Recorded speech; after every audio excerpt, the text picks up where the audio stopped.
Hey friends, it's Sarah. 2 weeks ago, I made a video about the real pirate life and the parts that Our Flag Means Death, the TV show, incorporated into the show.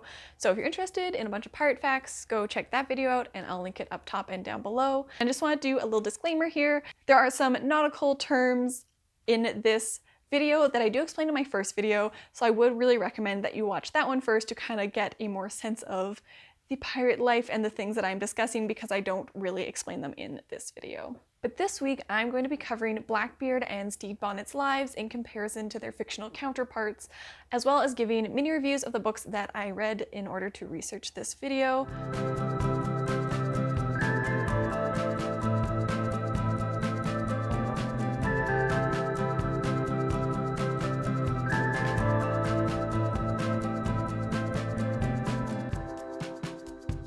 So let's start with Blackbeard. Not much is known about him. His name is recorded as Edward Teach, Thatch, and Tatch, with the latter two being spelled with or without an E at the end.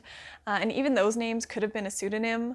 Our Flag Means Death went with Edward Teach, which is really the most common spelling in the media, even though Thatch was much more pervasive within the historical documents. But he was presumed to have been born in Bristol around 1680, which means he would have died in his late 30s. Obviously, the show didn't stick with the characters' real ages, as Taika Waititi starts the show a decade older than Blackbeard supposedly was when he died, but I mean, it's historical fiction with a real emphasis on the fiction part of it.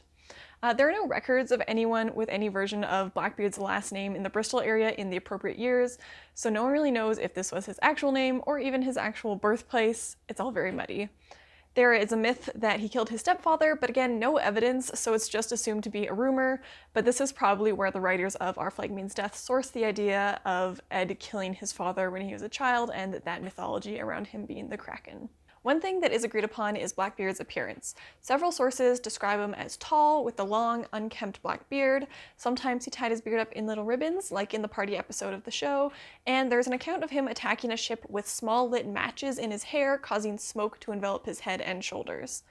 Another account has him dressed in a long sea captain's coat, crossed with a sword belt and a bandolier with 3 brace of pistols hanging from holsters over his chest, a small brown fur cap on his head.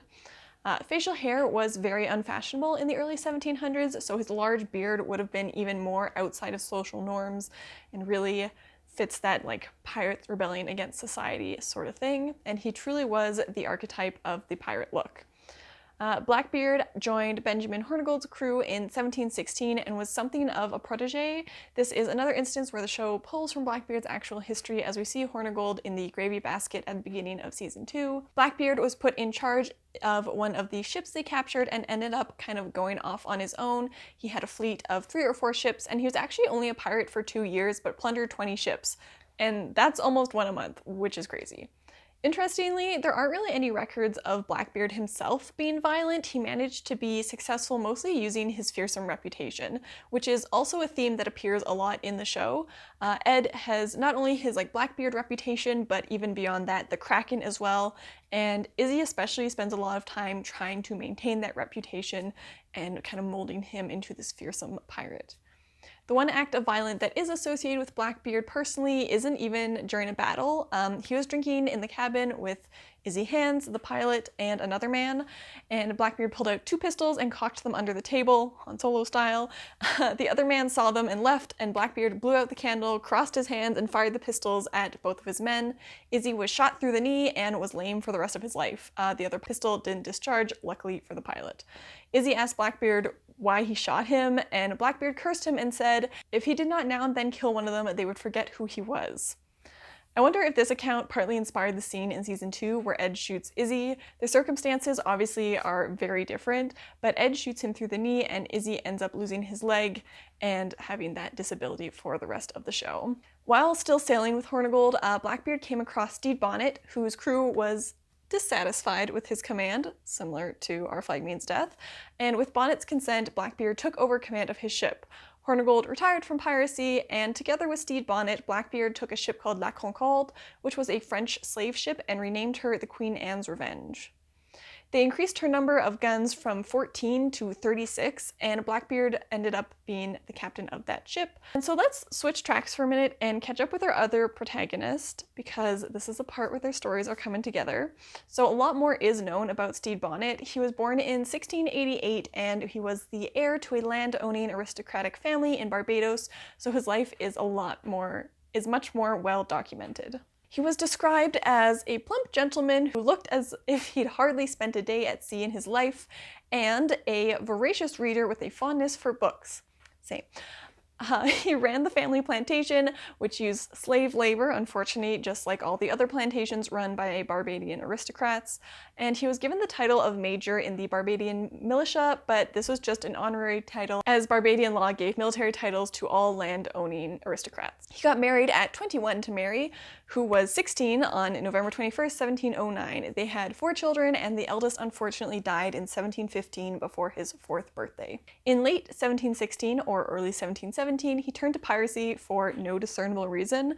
He bought a ship from Captain Godfrey Malbone in 1716, called it the Revenge, and commissioned a shipyard to modify it so it could carry 12 cannons and over 100 men, along with all of his creature comforts, including a full library of books in his private quarters. This was one of the details in the show that I was most surprised and delighted to learn was actually true. Having a full library of books on a pirate ship is insanity, and I love it. Bonnet then hired 126 men and paid them a wage out of his own pocket instead of the usual no pay, no pay arrangement. So this is something that shows up in Our Flag Means Death. In the first season, Stede mentions how he's paying the crew a wage and how they're having a hard time adjusting to that, because typically on a pirate ship, you would be paid when you got a prize and not before then, and you would be paid out of whatever you had looted. By July of 1717, Bonnet had been identified as a pirate by the British naval authorities. He was wounded during an encounter with a Spanish warship, another real-life account that made its way into the show, and met Blackbeard in Nassau, aka the Republic of Pirates. At some point before November, he relinquished control of the Revenge to Blackbeard and remained on board as a passenger. This is where the show starts to deviate more from history, because in Our Flag Means Death, Stede and Ed become co-captains, and they both have control over the ship rather than Blackbeard being the captain and Bonnet being a passenger. However, in real life, he was able to keep his captain's quarters. The Boston Newsletter reported on November 11, 1717, "On board the pirate sloop is Major Bonnet, but has no command. He walks about in his morning gown, and then to the books, of which he has a good library on board. He was not well of his wounds that he received by attacking a Spanish man of war, who killed and wounded him 30 or 40 men. After which, putting into Providence, the place of rendezvous for the pirates, they put the aforesaid Captain Teach on board for this cruise." So at this time, apparently Bonnet was tired of the pirate life, but couldn't face English society again, and really wanted to spend the rest of his days in Spain or Portugal, but felt that it was too far down this road and couldn't change his fate, so he had to continue on in piracy. Blackbeard ordered extra cannons, going from 10 to 12, and recruited extra crew, and the Revenge actually ended up with a crew of 150 men. In March of 1718, the Queen Anne's Revenge left Bonnet on the Revenge and went to Careen. A month later, the ships met back up and replaced Bonnet with a man named Richards as captain of the Revenge. Blackbeard took the major on board his own ship, telling him that as he had not been used to the fatigues and care of such a post, it would be better for him to decline it and live easy and at his pleasure in such a ship as his, where he should not be obliged to perform duty but follow his own inclinations. Pirates would actually frequently move between the Revenge and the Queen Anne's Revenge, so it was really hard to say exactly how many pirates belonged to each ship. Then took a third ship called the Adventure and named Izzy Hands as its new captain. The next adventure they went on was Blackbeard burning a ship called Protestant Caesar because she was from Boston, where pirates were hanged. He told the captain he would burn his ship because she belonged to Boston, adding he would burn all the vessels belonging to New England for executing the pirates at Boston. The best account we have of Blackbeard's ship was from Captain Henry Bostock's, who was looted by Blackbeard and company. He spent 8 hours on board the Queen Anne's Revenge and was treated relatively well. He described 36 mounted guns and a crew of 300 men. His was also the first account of Blackbeard's appearance, and he told the pirates that an act of grace had been issued, but they didn't really seem to care about it. In May of 1718, Blackbeard anchored his flotilla to block the channel going into Charles Town, and every ship that tried to enter or exit the port got seized. They got between 8 and 10 ships in just 2 days, and South Carolina was effectively sealed off from the outside world. Blackbeard's only demand was for medicine. He sent one of his captains, another pirate, and a resident of Charlestown into the town to retrieve the requested medicine. And there were a lot of rumors why they needed medical supplies. One was that they needed it to treat venereal disease, and this does seem to be true because when diving at the wreck of the Queen Anne's Revenge in the 1990s, explorers found a metal urethral syringe designed to administer mercury for treatment of syphilis. After 10 days, Blackbeard raised the blockade and went on his way with his medicine. Later that year, Bonnet decided to take advantage of the Act of Grace, and he split from Blackbeard, turned himself in, and accepted the pardon. He got his certificate of pardon and was absolved of all of his pirate crimes. England was at war with Spain, so he then turned around, got a letter of marque, and went off privateering against Spain. Meanwhile, Blackbeard's ship, the Queen Anne's Revenge, ran aground. She struck a submerged sandbar with enough force to spring several of her planks and shatter her mainmast. He then hailed Izzy Hands, who was captaining the Adventure, to tow the ship out of the sandbar, but they only managed to pull it further onto the sandbar and damage her keel and lower hull. Then the Adventure also ran aground, and it was assumed that the two captains had conspired to do this on purpose because Blackbeard then took over the Revenge, took loot from the crew, and marooned 17 of Bonnet's crew on an island. One of the crew gave a testimony at trial that Teach came aboard the Revenge and demanded all our arms and took our best hands and all our provision and all that we had, including all the money in gold and silver to the value of 1,000 pounds sterling money, and by others of them to the value of 1,500 pounds sterling money, as well as small arms and other valuables, and then ditched them. Blackbeard marooned these crew members on an island that was 1 league away from the mainland, and a league is approximately 3.45 miles or 5.5 kilometers. It's measured as the length a man could reasonably walk in an hour. This is when the show really starts to pull more details from history again. So we have the marooned crew, just like at the end of season 1, and the remaining crew and Blackbeard sailed away on the Adventure. After receiving his pardon, Bonnet went back to meet up with his crew and Blackbeard, only to discover the other pirates' betrayal. He heard from some ex-crew members of Blackbeard's about the marooning and ended up going to rescue his crew, who had been on the island for a day and 2 nights. Once again in charge of the Revenge, Bonnet set out to hunt Blackbeard down. He heard that Blackbeard was on Ocracoke Island, and having developed a mortal hatred for some insults offered him, went to confront him. Again, the show has Ed and Stede in a romantic relationship, so at this point in the show, Stede is chasing after an ex to try and reconcile, not to hurt him, and Our Flag Means Death starts to diverge from history again, which is really good because things just get a lot worse for Stede Bonnet. He was unable to find Blackbeard and ended up lapsing back into piracy. 8 of his crew members abandoned him and ran off with one of his ships. He reinvented himself as Captain Thomas to hide that he was violating the terms of his pardon. Originally, he was stealing provisions, but quickly he spiraled into stealing treasure as well. He also renamed his ship to Royal James to further conceal his identity. On August 12, 1718, they careened the ship as it proved very leaky and spent 2 months repairing the vessel. Colonel Rhett, who was a pirate hunter for the governor of South Carolina, managed to track down Bonnet in September of 1718 and cornered him.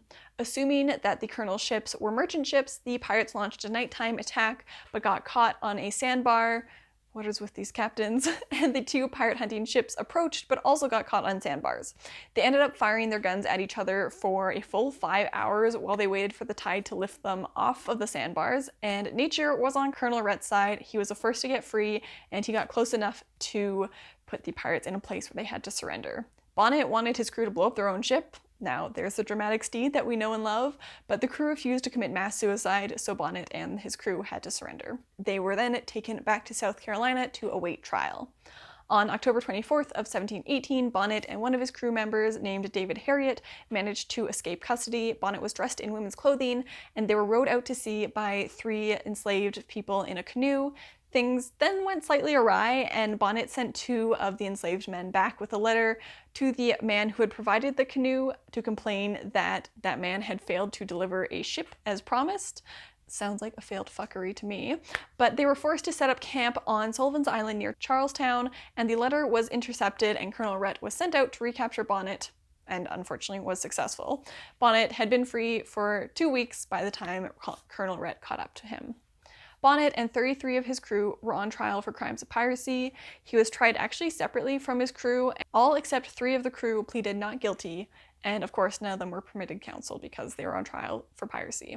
The pirates who made their defense all said that they'd been ruined by Blackbeard, rescued by Bonnet, and expected to continue as privateers, but ran out of provisions and were forced to take up pirating to stay alive. Either 29 or 30, it depends on the source, Bonnet's crew were found guilty and sentenced to death by hanging. Bonnet was tried for taking 2 different ships, the Francis and the Fortune. He pleaded not guilty to both crimes, and the opening statement against Bonnet went like this. How can a man be said to be a man of honor that has lost all sense of honor and humanity, that has become an enemy of mankind and given himself up to plunder and destroy his fellow creatures, a common robber and a pirate? Nay, he was the archipirata, as it is now taken in the worst sense, or the chief pirate, and one of the first of those that began to commit those depredations upon the seas since the last peace. I have an account in my hand of above 28 vessels taken by him, in company with Thatch, in the West Indies since the 5th day of April last, and how many before nobody can tell. So, they're really going after him. He was found guilty on the first count, so he quickly changed his plea to guilty for the second one as well. And through November 1718, as he awaited his hanging, public sympathy swelled, especially among young women, in support of pardoning him. Bonnet sent a letter to Governor Johnson pleading for his life, but he was unsuccessful. Bonnet was executed on December 10th, 1718. He was holding a posy of flowers, signifying forgiveness, as he was hanged. And he never expressed regret for leaving his family to pursue a life of piracy, so seems like it maybe kind of worked out for him. But in his year and a half of piracy, Bonnet aboard the Revenge and its consorts took 53 ships and killed 18 plus people personally. While Bonnet was being captured, Blackbeard was throwing a party on his boat. He took his crew in to get a royal pardon, he set up a home in Bathtown, and he apparently married a 16-year-old girl who was said to be wife number 14. Of course, this didn't last long, and he went back to his pirating ways. On November 21st, Blackbeard was entertaining guests on his ship, and pirate hunters came after him. By the time Blackbeard saw them, it was too late to haul up the anchor, so he cut the anchor cable and he headed toward the beach, weaving through sandbars in hopes of luring the other ship into running aground, which honestly sounds like a good plan because they seem to do that a lot in these stories. When the 2 ships were within 100 yards, the 2 captains, Blackbeard and Maynard, hailed each other. At our first salutation, he drank damnation to me and my men, whom he stilled cowardly puppies, saying he would neither give nor take quarter, said Captain Maynard. It's not super clear what exactly happened next, but someone ran aground and they opened fire on each other. Captain Johnson, who is the author of A General History of Pirates, which is the most popular source for this pirating information, said that Blackbeard said the enemy were all knocked on the head except 3 or 4, and therefore let's jump on board and cut them to pieces. What a great rallying cry. So Blackbeard's crew leapt onto the other ship. Blackbeard himself was armed with several pairs of pistols tucked into his sash and belt, and Blackbeard and the other captain fired at each other, and Blackbeard got wounded. He got stabbed, then shot again. Another of Maynard's crew struck Blackbeard in the neck, throat / face. Then he either died of his wounds or someone lopped his head off. Again, the accounts about Blackbeard are real fuzzy, contradictory, and so it's really hard to say what actually happened for a lot of his life. The accounts tend to favor the idea that he was beheaded, might just be because it's more dramatic and cool, but they dismembered Blackbeard's corpse and threw it overboard except for his head, which they hung from the ship's bowsprit, which is a pole that extends from the front of the ship. He was killed 18 days before Bonnet was executed. So, they died pretty close to each other. How romantic. Back in Bathtown, one of the captains gathered up the crew who missed the fight, including Izzy Hands, and they seized the goods aboard the pirate ships, which actually ended up totaling 2,238 pounds worth of goods. Izzy actually ended up surviving his stint with piracy and sadly ended up begging on the streets of London at the end of his life. Rumors say that Blackbeard's skull was turned into a drinking vessel and now lives in the Peabody Essex Museum in Salem, Massachusetts, and his legacy lives on today. As Angus Konstam, author of Blackbeard, America's Most Notorious Pirate, puts it, Blackbeard was the bogeyman of early 18th century colonial America, a man who had colonial governors, merchants, ship owners, and fishermen running scared.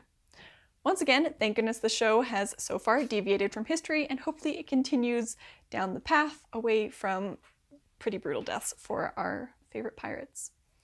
Now that we're done learning about the rather shorter lives of the real-life Blackbeard and Stede Bonnet, I want to talk about the books that I read for this video.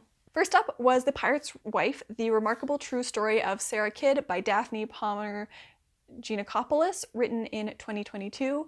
I gave this book 3 stars. It was really the story of Captain Kidd and not his wife. Some of the things in this also seem to contradict information from the other books, and I'm not sure if that's because it's more recent or if the author just interpreted some of the documents differently. Uncertain, but some of the things definitely clashed.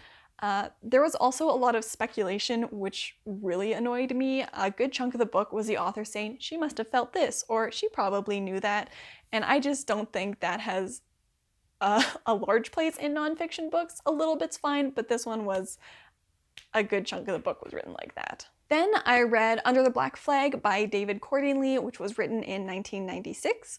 This was super informative, but a little bit dry. I learned a ton from it, but it was also a bit of a struggle to get through at times, so I gave it 3.5 stars. Third, I read Enemy of All Mankind, A True Story of Piracy, Power, and History's First Global Manhunt by Steven Johnson, and this was written in 2020. This was the most compelling book of the ones that I read. It was fast-paced and action-packed. I learned about a pirate, Henry Every, that I had never heard about before, and it was super interesting. 4 stars, read like a thriller novel at times. Then Born to be Hanged, the epic story of the gentleman pirates who raided the South Seas, rescued a princess, and stole a fortune by Keith Thomson, was written in 2022 and has a very misleading subtitle. The pirates listed in that subtitle were nowhere near as heroic as described, and it just felt like kind of clickbaity to me. But I did learn that Captain Morgan, like the rum company, was an actual pirate, so 3 stars. Up next was The Life and Trials of the Gentleman Pirate Major Stede Bonnet by Jeremy R. Moss and was written in 2020, which provided a concise history of Stede Bonnet. A lot of the timeline of his life in this video was informed by this book, but it was also a little bit dry at times, so I gave it 3.5 stars. Then I read Blackbeard, America's Most Notorious Pirate by Angus Konstam, which was written in 2006. This book was so in-depth that I had my eyes glazing over a little bit. I ended up giving it 2 stars because what I really wanted was an almost like Wikipedia-style rundown of what we know about Blackbeard, and instead I got a very well-researched book, but with a lot of tangents from an author disputing different documents, tearing apart a lot of minutiae like dates and locations that I just wasn't super interested in. Also because there's so little actually known about Blackbeard, this ended up being a more general history of pirates than solely a book about Blackbeard himself, and also had some speculation similar to The Pirate's Wife. It wasn't as egregious, but it still kind of irked me a little bit. But overall, I learned a ton of interesting facts about pirates. I really enjoyed being able to spot historical references while watching Our Flag Means Death. It feels like I had like a little secret insider knowledge, which is great. And I hope you learned something interesting too. Thank you so much for watching this video. Don't forget to like and subscribe, and I hope to see you next time. Landowning aristocracy? Why can't I say that word? Bro's real good at plunder. I gotta stop going off script. It's not great. No idea why. That's just how it ended up being. I gave this book 3 stars. Not enough.